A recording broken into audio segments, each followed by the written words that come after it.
Beers with Chad. Hey everybody, what's up? Beers with Chad coming at you again. This week, thanks to Tavor, I am drinking Breaking the Waves, an American Imperial IPA, 10% from Evil Twin Brewing Company. Cheers.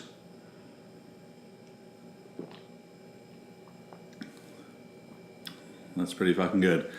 And if you haven't checked out this week's Jug Life episode, my main podcast, go ahead and do that. Really cool episode, particularly the YouTube version.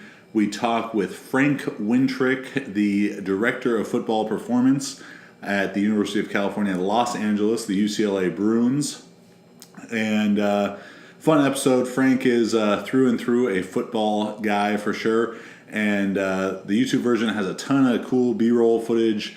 Watching the UCLA football team train that day. Incredible facility. One of the best that I've ever seen. So that was a lot of fun to hang out there. We watched their training, had breakfast with them in the training table, which was an omelet bar up on this second story deck overlooking the practice fields, overlooking the campus. It was a perfect day in Los Angeles. It was very nice. When we were leaving there were several times throughout our day there where Frank was like, yeah, anytime you wanna come by, and anytime you want to come by is kind of that's the thing, like you say, but you don't really mean it. Like let me know if you need any help moving, but you're really hoping that they're polite and they don't do it. But Frank Wintrick has since found out that anytime you want to come by, I took to heart. I like to go up there and train at UCLA.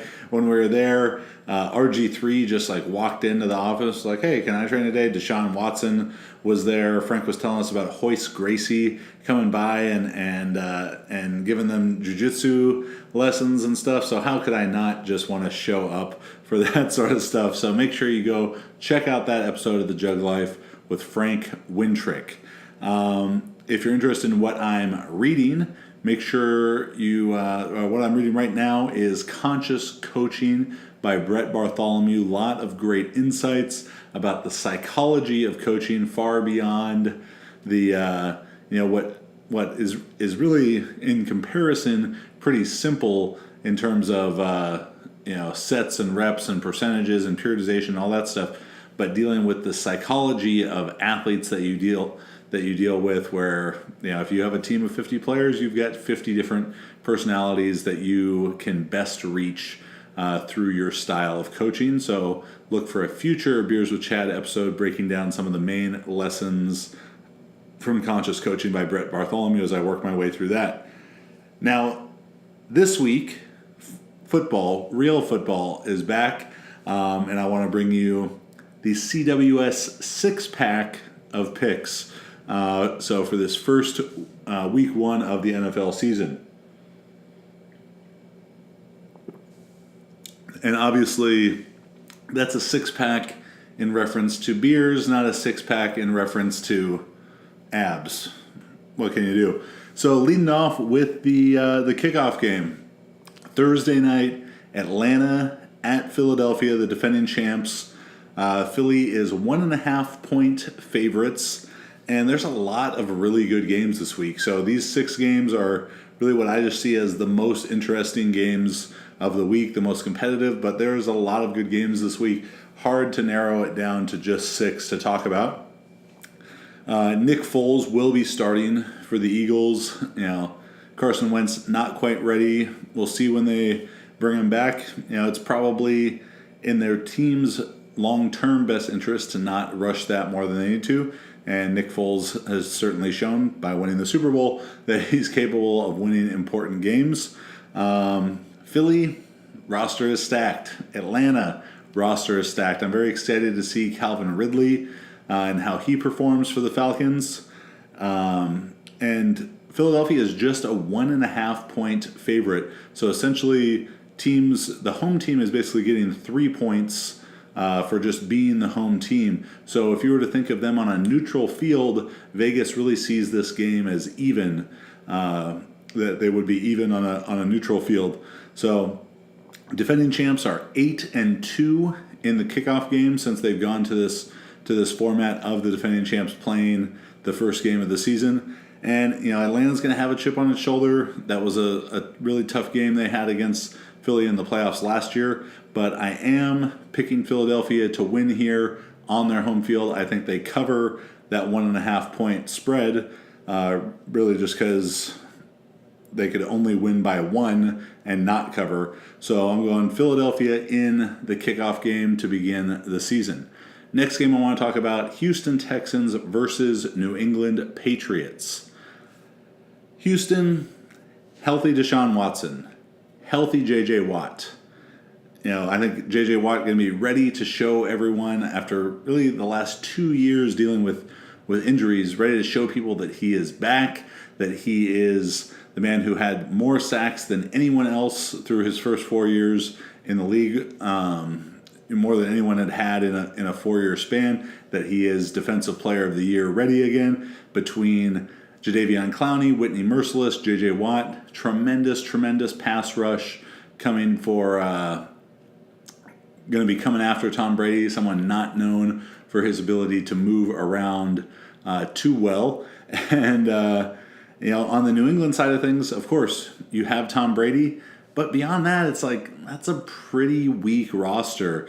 If you got Rex Burkhead starting at running back and Chris Hogan as your number one receiver, while Julian Edelman is out on his doping suspension, which I talked a bit more about that in an earlier episode, I don't know how you're picking a team with Rex Burkhead as a starting running back and Chris Hogan as a number one wide receiver, even though Tom Brady is so great. We saw last year that New England can get their ass kicked in an opening game as they did by Kansas City.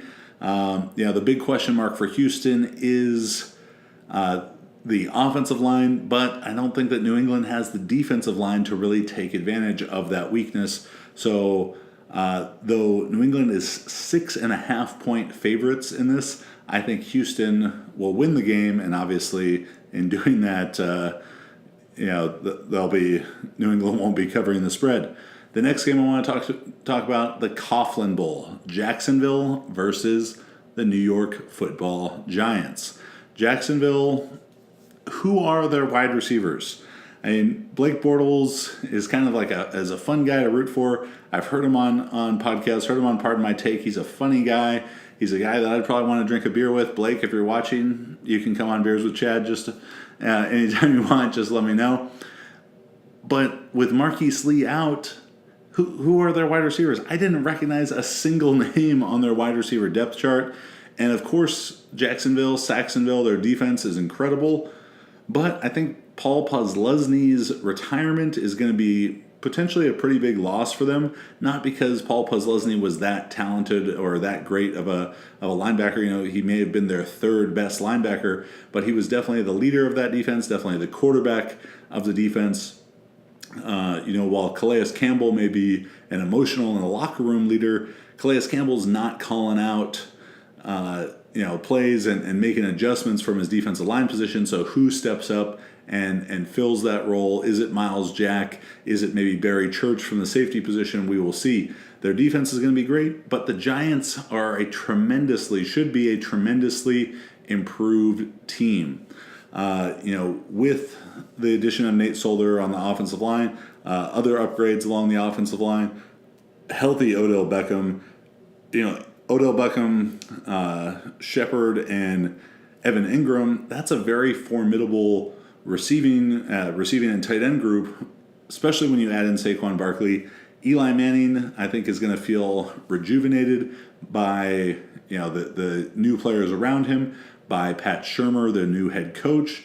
Giants have a pretty solid defense. They have a talented on paper defense that should only be upgraded by their new defensive coordinator and by the addition of Alec Ogletree. I see Jacksonville being very, very one-dimensional in this game. Yeah, Fournette, TJ Yeldon, they can run the ball for sure, but the Giants defense should be able to make Jacksonville one-dimensional. So I think Jacksonville going into New York as a 3-point favorite, I expect the Giants to win that game. Moving on to an AFC West matchup right out here in Los Angeles. Costa Mesa's own LA Chargers will be hosting the Kansas City Chiefs.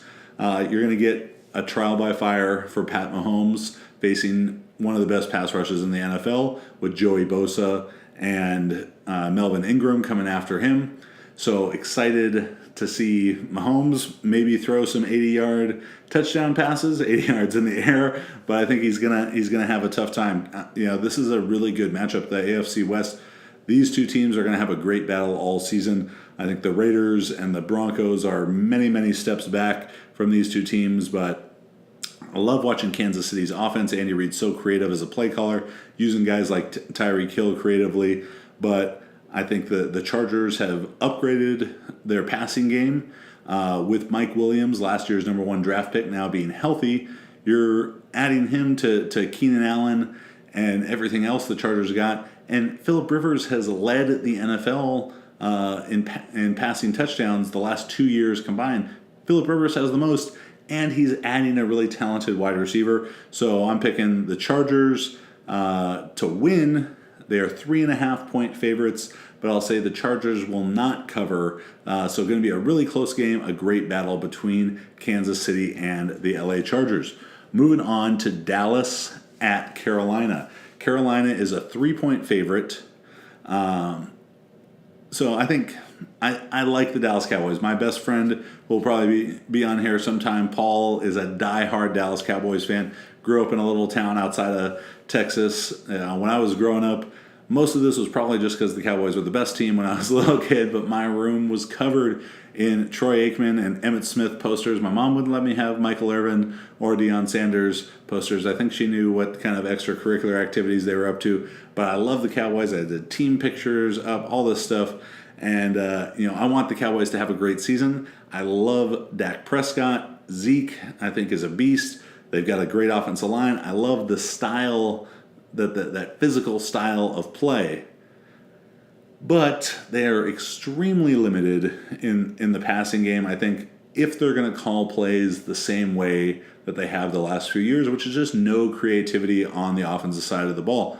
Now, if they show more RPO, more boot actions, play action stuff with Dak, get Dak moving, make him threaten the line of scrimmage on rollouts and all that good stuff, use his athletic talents, then I think we could have an exciting offense for the Cowboys. I mean, they're going to utilize Tavon Austin in all the ways that he can be utilized. Cole Beasley in the slot, getting him moving. But, Allen Hurns is the number 1 wide receiver, no safety blanket of Witten, with Travis Frederick having his health issues. So we'll see how the offensive line responds to that.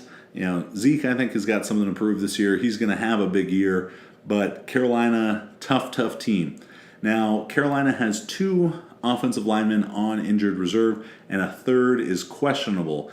That could be the difference in this game, as Dallas has an excellent defensive line. DeMarcus Lawrence, David Irving, Randy Gregory, Taco Charlton, guys who can get after Cam Newton, and guys who can particularly get after Cam Newton if the Panthers aren't missing 3 of their starting offensive linemen. So if the Cowboys win the game, I think the Cowboys' defensive line is the difference. But I'm going to pick the home team, Carolina Panthers, to win, but not to cover the 3-point spread. I'd love to see the Cowboys show some play calling creativity and pull this out, but I'm going Carolina to win, but doesn't cover. The last game of the CWS 6-pack is going to be Chicago at Green Bay. Green Bay, a 7.5-point favorite. Aaron Rodgers, Cal Golden Bear, is back. Last weekend I was up in Berkeley. Cal versus North Carolina. They put it up on the board when Aaron signed his extension, and he's getting $135 million or whatever it is. So congratulations to him. Green Bay is going to be really excited about him being healthy. The most talented, at least, to ever do it, in my opinion. I loved watching him in college when I was at Cal, in the same time as Aaron Rodgers, Marshawn Lynch, Deshaun Jackson, Justin Forsett, phenomenal, the golden age, the only golden age, really in contention for Cal football. So I love watching Aaron Rodgers. Now, on the other side of the football, new Chicago Bear, Mac is going to be... He's going to be getting after A-Rod. He's going to be getting after that hopefully healthy collarbone.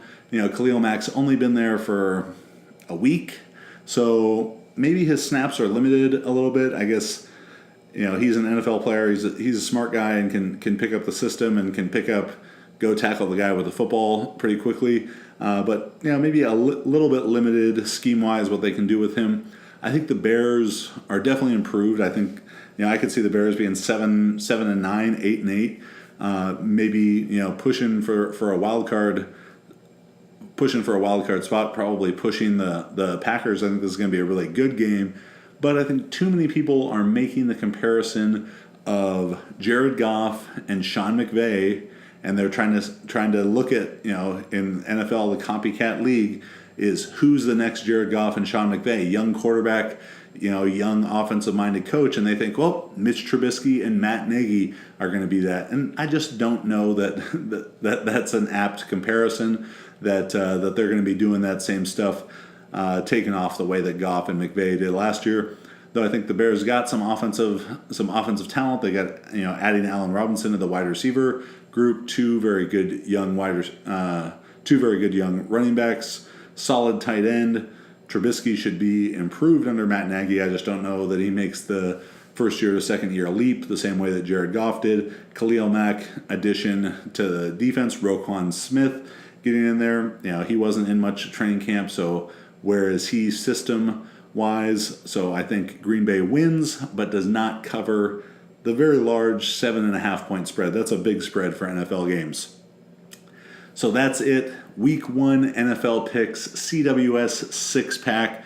Coming up, this is a new channel for just Beers with Chad, because I want to get beyond just powerlifting and weightlifting talk and the stuff that we cover on the Juggernaut Training Systems channel, though of course I love that, and that's the main thing. This one is more just for me, so look for discussions beyond lifting, though I will talk about lifting, of course. I'll be talking about jiu-jitsu training and MMA, sports like football and basketball, sports that people care about, business, both, the business of Juggernaut and fitness and lifting business, as well as bringing in other entrepreneurs and talking to them, entertainment, all kinds of stuff. Let me know in the comments what you'd like to hear about. The next episode of Beers with Chad features my buddy Miles Burris. In 2012, Juggernaut prepared Miles Burris for the NFL Combine. He went on to be a 4th-round draft pick for the Raiders. Played a couple of years for the Raiders before, unfortunately, a knee injury ended his career. Chased football for a couple of years. So we talked to him about his training in the NFL, the sort of psychology he brought to trying to overcome this injury, and then finally what he's doing now in his post-NFL career, as he's very quickly and successfully transitioned to a career in acting. So cool to see Miles doing well, kicking ass in a new endeavor. Beyond that, the SoCal Performance Summit, October 20th and 21st. Myself, Dr. Mike, Max, Dr. Quinn, Dr. James, and a new addition, Dr. Gabrielle Fundaro, will be at Newport Strength, October 20th and 21st.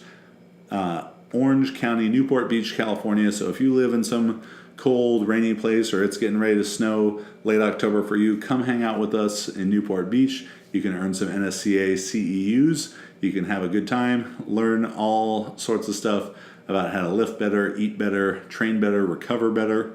And that's it. This was Beers with Chad. Go check out the link for Tabor in my profile. You can get beers from all over the country, all over the world, delivered right to your door with just a few clicks on your phone. Thanks for watching. Like the video, share it with a friend, and we'll see you next week.